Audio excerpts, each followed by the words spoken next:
on the planche. Clem. Liquid Clem. The guy everybody's talking about.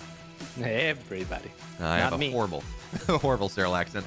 But on the bottom right, the faceless man from Storm, the killer of Terrans, MaxPax. I love that it's not a Finnish accent at this point. It's just a Serral accent, yeah. Yeah, there we go. Really, what I need to know, the man everybody's talking about. Because Serral, cats, Serral's from Texas. What is that? That's my, yes. That's my southern, my Texas drawl, cats. It's pretty good, actually, yeah. I grew up, I mean, I would hope so. I grew up south of the Mason-Dixon line, cats. Really? I grew up in the American South. What is Mason-Dixon land? What is that? That is the line of demarcation between Maryland, Maryland, Pennsylvania. Anyway, the line of demarcation between the North and the South in like the American Civil War. So everything south of the Mason-Dixon line is the South, with the capital S. Everything north of the Mason-Dixon line is the North, capital N. I see. So you grew up right in the line?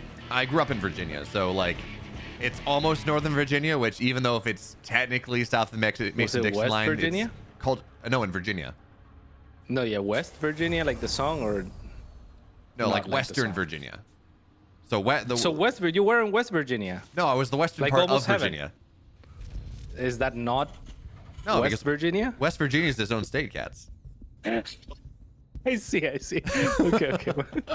Okay. Okay. So there's Western Virginia and West Virginia. Yes. That's and then there's, cool. to make matters even worse, you can have Western West Virginia. Right, that would make sense. I don't live in the hollers. But no, so like I lived in a part of the country that was all like kind of the North because it was very close to Northern Virginia, which is culturally very different from the rest of the South. But not quite. So I got to practice my country accents, my Southern accents, and everything in between, cats. So I can properly. That's more Georgian. So I can properly. Oh, I've heard that one. Yeah. Pretend to be Serral is the important thing. That's good. Yeah, because we are going to Georgia for Atlanta as well, as this adept is moving across the map. Not exactly moving south, sadly, so we can't really talk about that. Instead, it's going north. Let's see if it finds anything here. Door is gonna be up, sees the bunker. No damage to be found. Second adept on the way as well. And that adept shouldn't find anything either. So, and there's no robo really to like send them into the main or anything like that. So they're just gonna be chilling here. And this is super cool from Clem, though. You've heard of the Macarax, right? You've heard of this proxy Reaper, not really a proxy. Clem has a Maca factory. He's got this factory on the north side. And the cool thing about this, by the way, is not even that it's denying a scout, because an adept's not going to show in the main base. It's not going to see a ton of it. But importantly here, if the adepts do exactly what MaxPax is doing, sit at the front here, continue to shade it and look for the scout. These Hellions. Yep. I really thought he was going to go to 3, but these Hellions, they're going to show up in MaxPax's base, and MaxPax will have no inkling what's happening. But I don't know what the read is here, cats. He's already got a stalker. He's already got a wall. Yeah. It's not where he needs to be. Oh, he doesn't plug it in. Oh, but it is. It is at the same time. MaxPax so smart readjust to get the stalker, and yeah, the Hellions are actually gonna do a lot of damage already. 4 probes have fallen, 5, likely 6, as there's one bruise one in the back, and Clem is gonna turn his attention to it. The Hellions now and should be forfeit, but that was beautiful. That was beautifully done from Clem. And yeah, I mean, when you see when the gateway goes down and when the wall is starting to form, you can see why Clem doesn't wait for 3, right? Like imagine waiting for 3, like the chances that that wall is up is so much higher, and MaxPax was on the ball regardless of not scouting things to make the wall, but he didn't have the full wall off to prevent the Hellions to go in. So he makes a half wall off with the Stalkers, which makes it so that the Hellions take a little bit longer to get to the mineral line, but they get there and they do the damage that they were looking for and beyond. Yeah, I mean, the Stalker was sitting there, just, you don't want to have something necessarily, I guess, there's no good logic for it. I was going to say, maybe you don't want something in the wall to hide what you got, but that Stalker was so close to denying all the damage, and now Blink is done here, cats, but this is 3-gate Blink. It's not that 4th gate. It's not that just all-in heavy aggression that MaxPax has killed Clem, other Terrans so often with. And he's getting a 3rd base on the way, but honestly, for 3-gate Blink, this is a very late 3rd base, cat.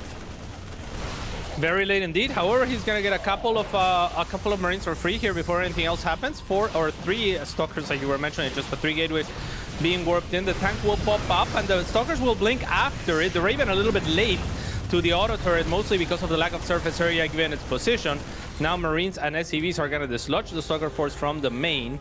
But good damage from MaxPax. On the other side, he lost 4 probes to Raven harass. So good on Clem to make something happen there too. Gonna ignore the Stalker. I love that move. So unlikely to go for it when a Stalker is actively shooting at you. And actually the turret also beats the Stalker, which Clem very much knows. If he didn't know that, he would have gone for the probes almost certainly. So great moves there from the French. Oh, he gets a Stalker, he gets a probe. I mean, that's really nice. The Stalkers are denying mining for a time, and the gas is not going to be the best. Ooh, Raven. Oh, he's not going to get it, then Stalker dies. Baiting. But, no, this is not going to work here. There are 2 tanks in the main base. MaxPax is doing his best MaxPax impression, but Clem is aware. They've played 100 series just about in Legacy of Void against each other. If there is one player that's going to know that MaxPax, he's going to put Stalkers in both your mineral lines and try to do that and where you need to be, it's got to be Clem. Again, 400 maps. 400 maps. They know each other so well. MaxPax, though, on top of the bunker here. One will fall. Second one should go down very quickly, but the repair is going to be good, and the bunker's not dying just yet here. MaxPax not getting the damage he wants as he kites away, but so many dead Stalkers.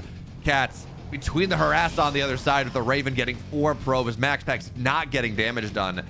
He's in trouble here in this first game. Oh, he's in a lot of trouble, and you can see how maybe MaxPax doesn't stack up against Clem as much as he would, or as well as he would against every other player, because you were talking about it. I mean, Clem's multitask is unparalleled, and MaxPax's multitask for, this is gonna sound horrible, but for a Protoss player is also unparalleled. Like, there really isn't another Protoss player. Maybe Hero to some degree when he's on form, but even then, like, he tends to float a little bit too much money, or Cest when he was around and he had this incredible micro moments, he would be floating so much money a lot of the time. Like, MaxPax can do all of it, right? Like, MaxPax is actually a multitasking god, but he is going against the freaking Zeus of multitasking is the problem. Yeah, no, I mean, you're right. MaxPax may be a god. Clem's a titan. He is just, I mean, when we've seen this game, he gets damage done while MaxPax is trying and not getting any damage because Clem is responding on the other side. That being said, this kite work is really nice. But Cats, these Stalkers are so low for MaxPax, who's cutting away as much as he can. The Raven gets more damage, more probes. Why not? Jeez. And, I mean, oh, those are nice force fields at the front, though. Getting some Marauders down. Doesn't get the Widowmine, though. And here's the problem. Charge isn't done. Even as these gateways get added in, even as these Immortals get added in, there's no charge. There's a really nice, beefy front line that allows you to get on top of the tanks, allows you to kill the Marauders. Now, Immortal joins the fray, and it's something. Shield battery overcharge, buying time for now. Charge done in 10 seconds. MaxPax, to make this happen, he needs to buy that time. 5 seconds here. And Clem piles in desperately ahead of time. Now charge is done, but there's just not enough Zealots. Immortal taking damage here as well as the Widowmines get nice shots. They do damage to a tank. But the Marauders here, they're just not dying, Cats. And now the Immortal's dead as well. It's just Stalkers. And that doesn't feel like enough.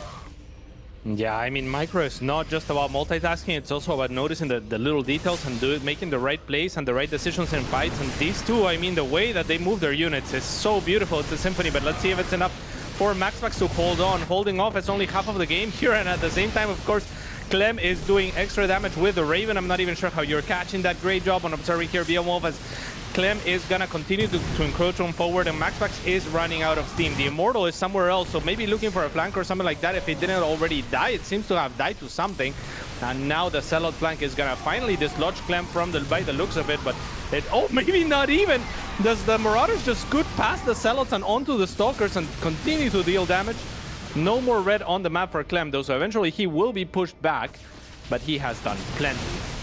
That he has, but MaxPax is holding on a little bit here. He's by the bushes. Oh the my line God. of sight blocker there is disgusting. At the very least, MaxPax still has his third base. It would have been very easy to lose that third base. He still has some units. He's got Immortals on the way. I'm not saying it's good, Cats. Don't get me wrong. But MaxPax he's a Protoss that's pretty good at making comebacks happen. As I can't believe that Clem's been allowed to get this much damage done with the Raven as he's pushing, as everything else is happening. I mean, we talked about it. Clem is just on another level. I mean, both of them are so freaking good. The use of the Algae there was insane from Clem. I mean, just those little details, you know, like he knows he's on the back foot as far as his army is concerned, that he should by all effects and measures, get dislodged, but he still looks for that extra little bit of value before doing so, like using those line of sight blockers like you were talking about. Like during the fight, I mean, the dance was so beautiful. The Marauder like goes for the tank, and as soon as the Marauder goes for the first tank, or I'm sorry, the Immortal goes for the tank, the 5 Marauders stim. And when the Marauders start running forward, the Immortal starts going back like instantly. You know, it's like a beautiful dance where there's another tank ideally that you would go for, but he understands that if he goes for it, he's gonna pay with the Immortal's life on the MaxPax end of things. And it's just those little details that happen during these fights, like time and time again, and the quickness at which they happen, because it's a lot easier to look at the fight, slow it down, analyze it, and be like, yeah, that's what they're supposed to be doing. But to register it that quickly and to do it on the fly, I mean, that's just the beauty of a game like StarCraft played by this level of players. Yeah, honestly, so insane. It's. I hope we get a game that's a little bit closer in game 2, because again, yeah, we can talk about MaxPax, this incredible micro, everything that happened in the mid game, but you just got to go back to the fact that I think it was 4 probes that went down very early. No, 6 probes, something like that, from the 2 Hellions early on. MaxPax, because he was just barely out of position to block that wall. If he blocks the wall, the Hellions don't get anything done. Then he doesn't have as much pressure to get something done on the other side. We can have a more macro game. He's able to hold on, and maybe that game goes 20 minutes. Maybe we really start to, I mean, they were flexing themselves, but maybe we start to see them, not just flex, but rip the shirt off, pop that open with the muscles that they got, with that multitasking ability that they've got. As Cats, maybe just maybe they can flex as hard as you have. You were talking about how you've been hitting the gym recently, but we're gonna have to wait for that because game 2's here. Sounds good. I had to change shirts because I have outgrown my previous shirt. Actually, that's why I changed shirts, if anyone was wondering. In the bottom left hand side of the map, let me find your camera really quick. Found it. It's for Team Liquid, Clem. And of course, in the upper right, in the blue, down a game here, but trying to send us to that game 3, all tied up for Storm, MaxPax. Cats, are you telling me you were popping out of that shirt just as much as Clem popped up, or popped off? There we go in that game 1. Never just as much, of course, no. But yeah, I mean, I am working on it. We were talking about it like before today started. That's when you were bringing up like how you've been running and stuff, and we were talking about exercising. Then Biomov, I don't know where it goes. When I played Quidditch, it wasn't out of nowhere. You were talking about how you're doing jujitsu and getting bruised, and I'm like, you know what? I always had this issue where like I bruised, but my bruises wouldn't show, which was annoying. And like because this happened in Quidditch, I was getting tackled all the time. And like, there's logic behind here, Cats. Come on, give me some credit. Yeah, but I mean, I showed you the bruises in my arm. You know, it's like I've been practicing MMA and shit. You're like, yeah, when I played Quidditch, and I started laughing, and then you elaborate like we were gonna hit. Oh, the game is lagging. Uh-oh. And a probe died. Is this a remake? Because that probe probably doesn't die if the game doesn't lag, honestly. Huh? I don't know. Is that actually? Didn't say anything. Is it lag? Generally, like sometimes you'll get lag where the observer sees the lag, but it's not bad enough that the game pauses for the players, which is weird because of how. Anyway, weird because of client stuff. But sometimes that does happen, and I guess we're okay. MaxPax doesn't view it as consequential. As long as that's true, then that's good. And then Beowulf proceeded, for anyone that's interested in the Quidditch story, proceeded to tell me that his team was likely to hit top 3 nationals. Why is that? We were gonna hit top 3. We were really good, Cats. Yeah, I mean, I'm sure, like I could judged. put together. No, it's fine. Like I just feel like I could put together a team and we would probably hit top 4. You know what I'm saying? That like that's all I'm saying is like the top 3 in Quidditch. Like is there a very competitive Quidditch team? Right, I'm sure. There are like 140 teams in the country, and it's a lot of like high-level athletes. Is this Adept? Gets the No, it doesn't get the SCV. Never mind. Doesn't get a lot done. Adept is just about as good at playing StarCraft as Cats is at Quidditch, which is not. Doesn't get the SCV. I don't know, man. I would struggle to stay on broom. That's the point. We're saying the Adept is not doing very good right now. Yeah, I mean, as I proceeded to like investigate Quidditch, like Villamov just kept adding layers that I hadn't thought about, such as, you know, because we're talking about Quidditch, the Harry Potter sport, right? Like where there's a flying magical ball that is an integral part of the game. And then he links me a video and he says the snitch gets caught really fast in this game. I'm like, how do you catch a snitch? You know, and apparently it's this guy that has a dangling tennis ball from his ass, and then you gotta take it away from him. I feel while staying on broom.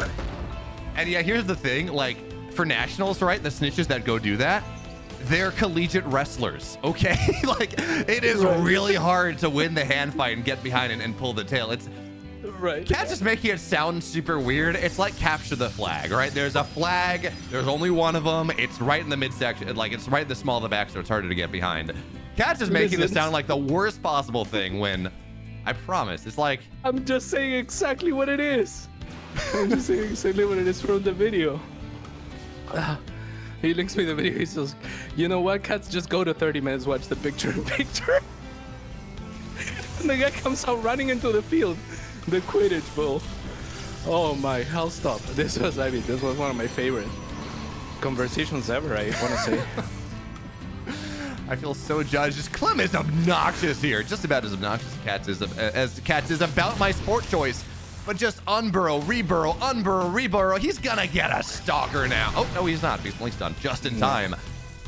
But he does get a probe at the end. God. That was nicely timed out of MaxPax, though, knowing that Blink would be done by the time that not the lock-on happens, but by the shot goes off. So nicely timed by MaxPax. He's got a Warp Prism done, 8 stalkers, but it's still only a 3-gate, Cats. It's not a 4-gate, a little bit less power. A little bit less power this time around. Oh my God, I'm so sorry. I mean, this is an incredible series of StarCraft 2. Like, yeah, the Quidditch should not take center stage. I apologize for that. That's the stalkers here are trying to make something happen here at the front. You're not gonna be able to find too much. Yeah. We were waiting for the game to start. Now the game has started. We can talk about some StarCraft. And of course, we're gonna see MaxPax do MaxPax things. All right, he has an observer in the main base, not just yet. So Warp Prism though on the left side here, looking to multi-prong. Couple stalkers there, making sure that the medevac doesn't get too much done. And this is not the best angle though. There are tanks here. He pokes a little bit. But for the second game in a row, we're seeing MaxPax try to do the MaxPax thing, get damage done in multiple angles, and he's just not finding it. Not yet, at least. Not yet, at least. There's a couple of tanks actually sieging here, which is awesome for Clem. If there was more stalkers, that tank at the front could be bait, because there's one right behind it. But just with the 5, MaxPax is not going to feel adventurous enough to actually dive and try to take that tank down. All of the stalkers would have probably died before taking it down with that many Marines on the second tank at the back. And Charge is now on the way as well. Beautiful observer positioning here from MaxPax as he tries to stabilize via taking a 3rd base. I mean, not just stabilize. This is how he wants to play. Put aggression on. Really try to optimize your aggression as much as possible, right? It's how Protoss builds tend to go. We had the same thing with Glaives, where for the longest time it's 4-gate Glaives, and that was great, and that was a lot of power. And then players like Jown started to play around with 3-gate Glaives and taking a quicker 3rd base and mess around with some different things. And Blink has always had that evolution as well of, okay, I'm gonna 4-gate Blink, maybe the start, you're gonna get aggressive there, and then I can get almost the same amount of damage, and I can get 3-gate, but my 3rd base is gonna be faster. My tech might just be a little bit faster. As Clem looking for the Warp Prism right now, trying to take advantage of the speed zones, but MaxPax gets in front of it. He's gonna be able to make some trades happen, but the speed zones and the stim, I mean, MaxPax just has to run away here. This is not the easy thing. But look at this micro, not a single stalker with the Warp Prism and the Blink, not a single stalker has hit the deck just yet. Nicely done, MaxPax. Beautifully done. Yeah, using Blink and the Warp Prism both for micro, combining them again. Like this kid is so freaking good, and it's actually looking to catch the Raven. There's nothing that Raven can do to escape. It's gonna be gone as the observer spots it, and the stalkers are ready to turn around for it. So you won't have that tool for if you're Clem that was so very good last game, right? Like the Raven in the back of the mineral line of MaxPax killed a stalker and like 6 probes early on, and this one had a lot of energy, so that's gonna be all negated, not gonna be available for the fight either. And that is definitely a big pick off. MaxPax still trailing a little bit behind in supply as he takes a 4th base.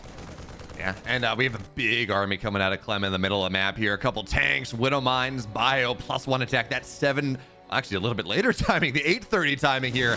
And this is not a spot for MaxPax to be caught down the ramp here. Immortal, even with the force fields, will go down. So MaxPax, Cats, he's not down 20 army supply. He's down 40 army supply here. This fourth base cannot stay alive. Disruptor shot gets a little bit, but not nearly enough. And Clem, with this just massive timing, is just looking primed to shove MaxPax off the map. Now on the other side, Zealots on the third base are getting damage done.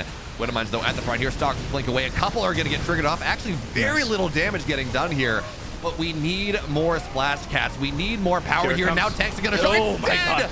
The Disruptor's dead immediately. This is, how do you hold this if you're MaxPax? There's 29 army supply to 95. Yeah, you don't. We were talking about sometimes like waiting for the tanks to shell before going in with the Disruptor or any units like that, like the Templars or any units that are fragile. I mean, Clem had the time to readjust just perfectly with the tank turns around and shoots down that Disruptor. Was the last hope really for MaxPax to stabilize here. And he will take a swift 2-0, just absolutely beastly. Yeah, man.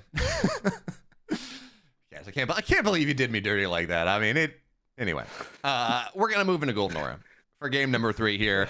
And, man, Clem, so game 1, he proxies a barrack, or proxies a factory, gets 2 Hellions onto the other side of the map, breaks damage done, gets damage done. Game 2, he hits a minute later with 20 more army supply than you normally would, or 20 more army supply of a gap than you normally would, and MaxPax thought he was okay. He hadn't taken any damage. He's getting all this stuff done, and then Clem just sledgehammers him with a 40 army supply. He's like, have fun. But MaxPax like, maybe Disruptors are gonna happen. I don't know. Have fun. Yeah. What was MaxPax's bad read there? Because something clearly went wrong. There was not a lot of interaction, and then Clem just sledgehammers him.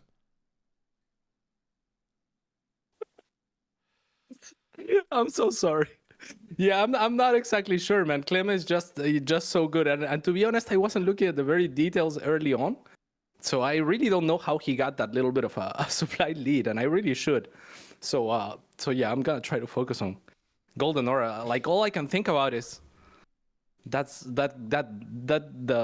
Quidditch ball. What is it called? The Snitch. The snitch. The video that you linked me, trying to convince me that it's a serious sport.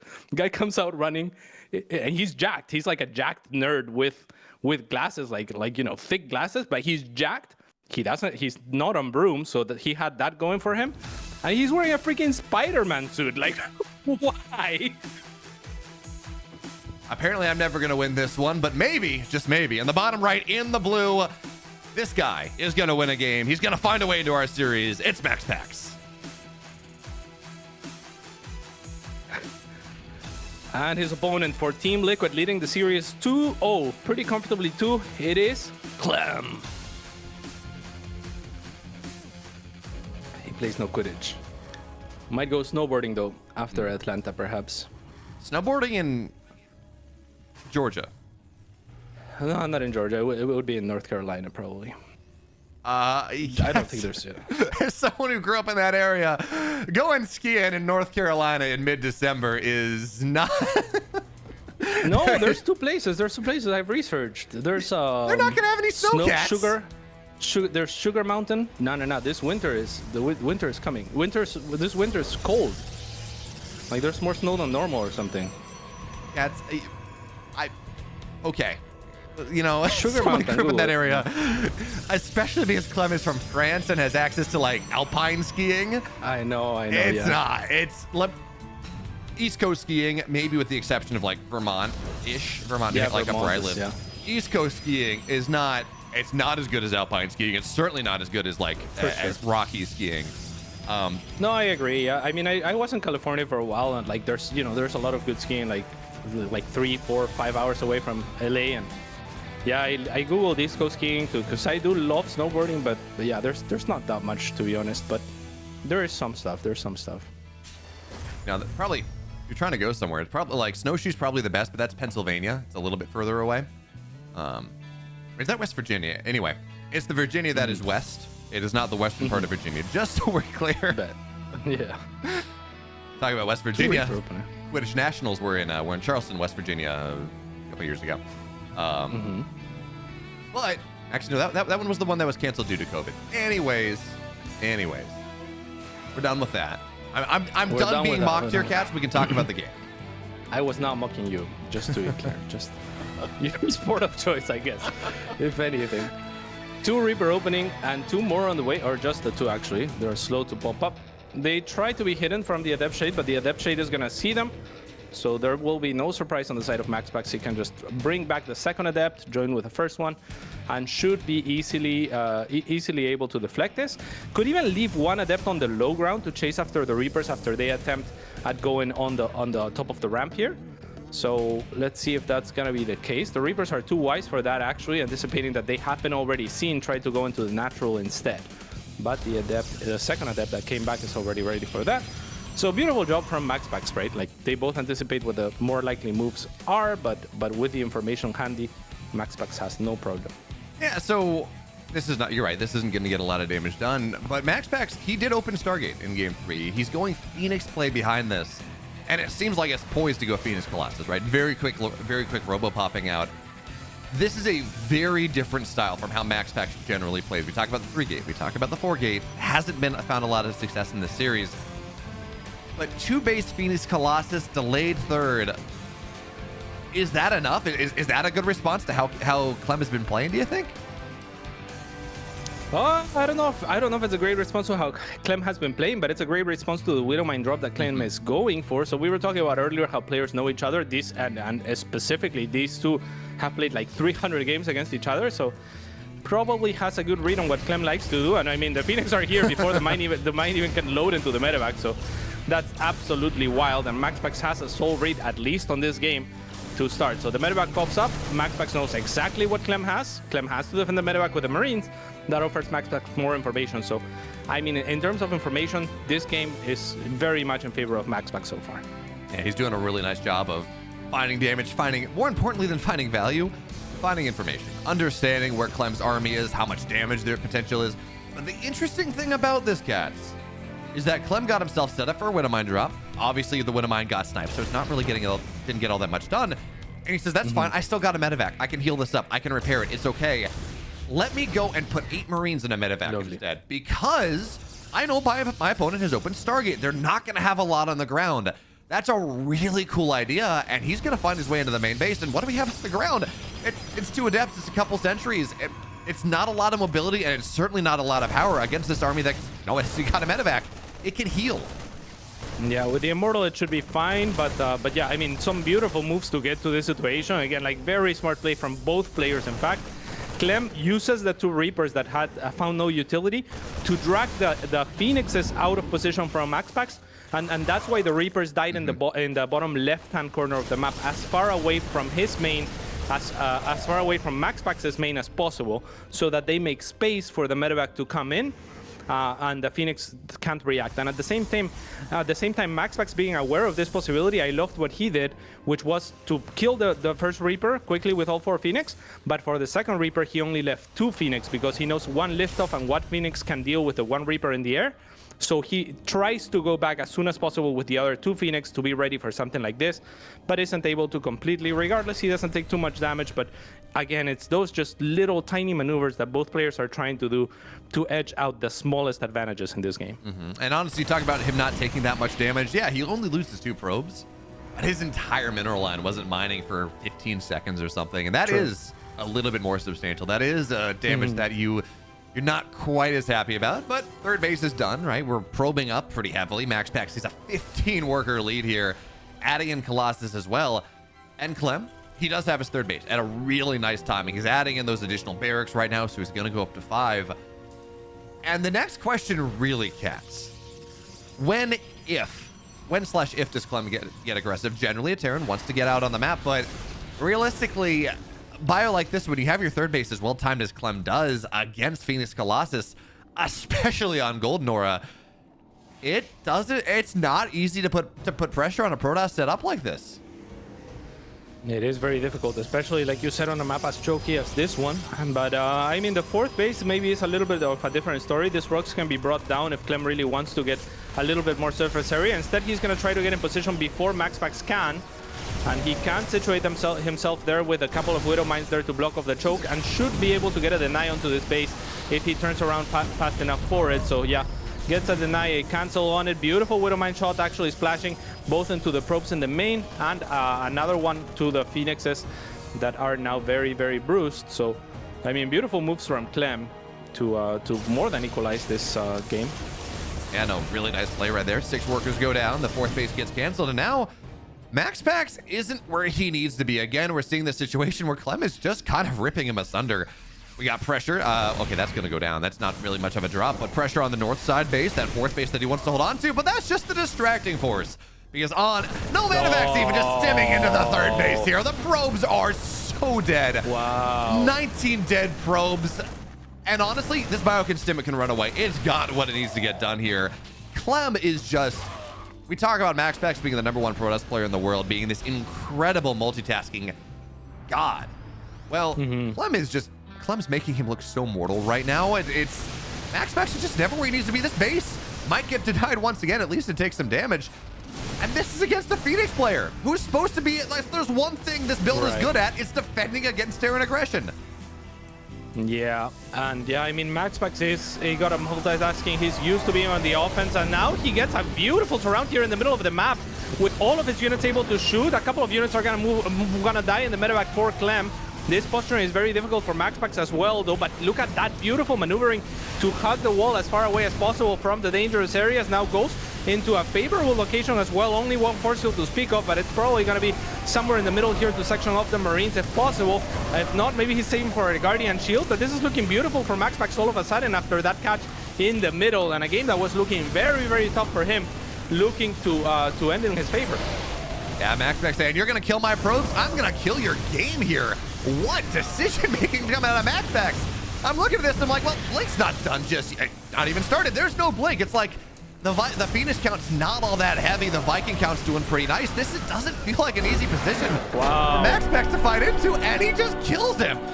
Wow. I mean, that was looking brutal. That was looking like a beating, right? Like, I mean, the game starts so beautifully for MaxPax, gathering information, like getting the Reapers, etc. But then Clem carves an advantage regardless. And then it just seemed like, you know, it's the type of game where, yeah, it started off well for you and you're down 0-2, but your opponent has retaken his lead and more. So it felt like it was going to be a swift ending in favor of Clem there, but MaxPax with the most beautiful surround ever there, you know, with an army that's split in such a beautiful way with a Colossus even on the flank, if I'm not mistaken, and yeah, just crashes Clem. And Cirque style type thing, right? Like when you force your opponent back into medevacs, you know that they're going to be weak on the other side on unload, and yeah, he doesn't give him any room to breathe, just runs across the map and closes out a game very unexpectedly. I'm looking at the moments before this, he was like 30 supply behind plus. Yeah, he was down, he was not just down supply, he was down significantly in army supply. His economy was shattered. You know, he's lost the 4th base once, he loses 19 probes on the run by, but yeah, all of a sudden finds the opening, gets the surround. And one thing MaxPax, and honestly these top players in general, but one thing MaxPax has always been very good at, maybe even to his detriment, is recognizing when he can get aggressive and just going whole hog, going full send right on in there, knocking everything down. And sometimes that, again, can be to his detriment if he misreads it or he pulls a hero and gets overly aggressive and loses the game. But also, sometimes you can make things like that happen. Sometimes you can just win the game from, quite honestly, Cats, that felt like, I'm not going to say an unlosable position for Clem, but that was like 90-10 probably. That was a really good position for Clem to find his way in. And now MaxPax, he's found his way into this series. Some confidence brewing, maybe. And Hecate is met for. Yeah, I mean, that was so cool. I'm watching still on the stream. That's like a minute or two delayed, right? And like the way that he entered that very difficult location, that's the forward 4th of Golden Aura, where he was like actively like hugging the wall with his army, so that if Clem wanted to tax his army on entry, which is what he would do easily if you just right click past that choke, instead Clem would have to come into come through the choke where there's Colossus, right? So just using not just the terrain, but every unit that he has to his advantage, like identifying what his opponent's strengths are, identifying potential pitfalls where he doesn't bleed units unnecessarily, with where I guarantee you 99% of players, even pro players, would at least lose a couple of units to a Clem that's ready to exploit that sort of positioning. It's just, yeah, I mean, these games are so nuts. I know they are, but you know, we got to do brief intros, mainly so we can hear game sounds. The upper right, in the red, Clem. In the lower left, in the blue, MaxPax. There we go. Sorry about that, Catch. Just got some things scripted up, and we got to go for it. Anyways, 2 racks opener coming out of Clem in this game number 2. 1 barracks at home. Where's the second barracks? At home as well. Okay, just hiding in the corner. I'm blind. It's okay. It's all good. And I mean, did MaxPax see it? That's the important part. He did not. So I love what Clem is doing right now. He doesn't have the money for a CC, but he fakes the intent of a CC because MaxPax is already there, and that's what you would be going for. Like MaxPax scouts one barracks, 1 gas, so you should be about to drop a CC. So Clem says, yeah, okay, I'm gonna lean in on that perception. I'm gonna take not 1 SCV but 2 to really sell it to you that I do want to take a CC as soon as possible. Where the reality of it is that he's okay delaying it a little bit because he is going for a 2 racks Reaper opening. So here's the question then. We talk about the 2 racks Reaper opener. We're looking at, oh, okay, he's gonna commit to more than 3. Looking at a significant Reaper count popping out of this game. Do you hold the Reapers here, Cats? Do you just try to put them off in a corner and hope you get, like, because we know MaxPax is going to run across the map with the Adept. That's how he likes to play. Do you hold them back and then try to snipe the Adept? Do you hold them and kind of try to run them across the map as the Adepts are going to start to arrive, so then there's going to be nothing back at home? Oh, nice. Well, for now, he's going to hold the high ground here. This Adept is dead. This is a nice play coming out of Clem. Oh, he's going to get 1 Reaper, though. Yeah, beautiful move there from MaxPax. A little bit slow, actually, from Clem. As soon as that Adept got shot at, he should have microed back, but also MaxPax knew which way he was going to run it back. So great job from him readjusting before his second shot. Gets a Reaper, and now all of a sudden this is a lot less dangerous. So job well done. And that it is. And on top of this, Oracle on the way as well, which ideally you're using an Oracle aggressively, but I mean, let's be real, Cats. Oracle's aggressive against Terran aren't the best thing ever. And he gets another Reaper. This is getting... Yep. Nothing done. 2 dead Reapers, no damage. Honestly, doesn't even get a scout. The bare minimum of Reaper play generally is you're going to be able to figure out what the Protoss player is doing. Clem doesn't even get that. Yeah, I mean, he could spread the Reapers in a perimeter if he really wants to get like extra information, but he's not. And that means he's continuing to look for an angle instead. Maybe try to get past this Adept with a grenade or something of the sort. Though MaxPax is very ready to shade. And I love the cancel of the shade there too, by the way, just to not have to worry about it and worry about the positioning and where he wants it exactly. Here comes the Reaper, so they're gonna get the scout, but the Oracle is already on the other side of the map. So that is the dangerous part for Clem. Another Reaper is going to go down, and the Oracle, has it found much? Not really. I mean, let's be real, Cats. Oracles against Terran, the likelihood that they get any worker kills is... I think this was a good position, by the way, for MaxPax to get a worker kill. But, I mean, you get Oracles for vision. You get Oracles for map control. They don't tend to kill economy against Terrans all that much. Yeah, especially when you're as fast as Clem. I wonder if he repaired some of those or if there's some mistakes being made by MaxPax, because you see different SCVs being bruised there, which you know, shouldn't really be the case, right? Like, especially when there's this low of a unit count and you clearly have wiggle room on your Oracle. It's not even in the red, it's just, you know, halfway HP, so it could have taken a couple more shots from Marines. A couple of those SCVs should have probably died. The Oracle has 2 kills, I imagine, from Marines, or maybe 1 SCV, 1 Marine, but definitely not 2 SCVs, which seems like maybe he should have been able to get at least. Yeah, and now we got this move out coming out of Clem. Really hitting very quick. This is a 5:15 stem timing, just about the fastest possible you can get, and it's gonna hit before charge, which is what MaxPax is going for. He's going Phoenix Charge Lot, which is a really powerful composition against these early level pushes. But you wonder whether Clem is hitting just a little bit faster than that. Charge done in 10 seconds. Not ready. Shield battery here, but no overcharge. And Clem gets the sentry as well. This is a lot of damage very early into this game. Yeah. I mean, a lot of Stalkers are very low here, but not low enough. And now with the shield battery overcharge, this is going to be a huge shutdown from MaxPax. I think he is primed to take us to a game 5 here, and what an exciting way to do it. He looked to be down and out in the last game, and now he's really brought it back to where Clem has to start sweating. Yeah, honestly, I was pretty worried about that fight. You know, overcharge wasn't ready.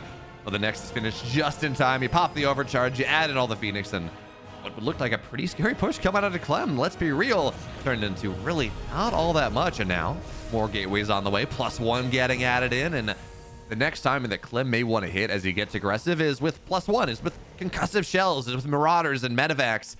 And that's not going to be for just for quite a while. So by that time, MaxPax is going to have his gateways. He's going to have maybe Storm, maybe just Archons. We're going to have to see. But the army that he's going to have is going to match up very nicely against this +1 stim combat shield type of army. Yeah, for sure. And I mean, that was such a beautiful hold, and it was a little bit it was a lot closer than it looked, because at the end he survived with all of the Stalkers, but they were all in the orange close to red. Like, that's like 30 HP or 40 HP on those Stalkers. So, you know, like one more volley of 6 Marines or so will kill each of those, and all of them barely survived, right? So that was just massive, and they survived just in time to get that shield battery overcharge out. And from then on, there was really just not much for Clem to do. The Oracle is gonna fall here, but that's about it. Oh, not even! New lock on range, too short. And yeah, that's a little sad. The Marines even stim to prevent the Phoenix from turning around and killing the Cyclone, so it's extra sad, right? Because not only did you not get the Oracle, you also bruised your units to guarantee the Oracle kill that didn't happen. Yeah, you know, Cass, I can't believe you would try to tell the future better than an Oracle could. I mean, come on, that's literally their job, you know? That is literally their job. This is unacceptable. But MaxPax does want to get aggressive here. We talk about what players are going for, what their win conditions are. MaxPax continues to add Archons. He's got +2 on the way, but more importantly, he's got this gateway on the west side. He's opening up attack patterns, even if he doesn't want to get aggressive right now. Terra doesn't have a third base yet. You know, it's a little dicey to try to dive into the natural. He has a massive run-by potential, massive counterattack potential at the moment, pretty much. The Clem decides to move out on the map, and we're seeing the value of that Oracle. He has perfect knowledge of where the army is. So not only is he waiting for Terran to move out, he's going to know when Terran moves out because he's got a revelation on everything. He has that opportunity. And that's just, oh, he's going to get, oh, very nice. He's got to get a Met or a Widowmine as well. Even if he loses a Phoenix, Cats, at this point, that doesn't matter as much. Upgrades are there. Higher tech units are there. The Phoenix are supposed to get you to that position. And hey, MaxPax, he's comfortable. He's where he needs to be. Yeah, he made a lot of the right decisions blind as well. Like, you can see, if you look at MaxPax's vision, the CC positioning of Clem was so brilliant that he was never spotted. And MaxPax was looking for it time and time again, diving in to find out if there is a third CC or if this is a 2-base all-in. But regardless of that fact, he already made the decision to drop the 4th very early on. So he has already been able to reap the benefits of that. Still, this is a very scary attack from Clem. Don't want to get those Medivacs caught in the middle, though, as they run towards the Phoenix. So the Phoenix have to run away from the bio. Let's see if Clem can get enough of an attack situated here. It's a good position to start from him. Yeah, this is, oh, those force fields are, nice pickup there, Clem. Though. This is not an easy position for MaxPax to try to defend from, but he's got a ton of Zealots on the other side trying to knock down the reinforcements. Widow Mines are going to just, they're all dead. Those are, Reddit, clip it. That's a moment where, yeah. They tried to stop. They tried to do the Serral thing where you stop them and then you pull one of them, but it was a little too late when he saw it. Probably changed screens and didn't realize how close that was. But the Zealots on the flank looking to drag some Widowmine fire. It's not really going to work out for MaxPax, which means it has to tuck back in. Those corners are really dangerous. So MaxPax looking for another flank to try to mitigate for that. So those Zealots are very likely to just go around again. But I mean, Clem's army is looking pretty strong here now with a supply lead, and that counterattack completely failing means that this army is free to cross the map, or the army that dealt with the Zealots on the other side very quickly and swiftly. And now Clem has a massive force here. Those Zealots, they're not coming back on the flank. I expected for them to be crashing in right now, but instead MaxPax confident enough to look for a counterattack. I can't believe that he's going for that as the army here is dwindling. And those Zealots, I mean, they're still just on vacation somewhere else, and they should have been here. I mean, imagine there you have those Zealots. The Colossus doesn't go down. It's a massive mistake. Now the 4th base is dead, which realistically, MaxPax would have been okay with. He's got it even now as he loses these probes. He's got a 10-15 probe lead. Oh, man. That's okay to lose, but his eyes get bigger than his stomach here. He thinks he can hold on, get damage on the other side, and instead, MaxPax is gone from the tournament. No, GG. Moves on to tomorrow.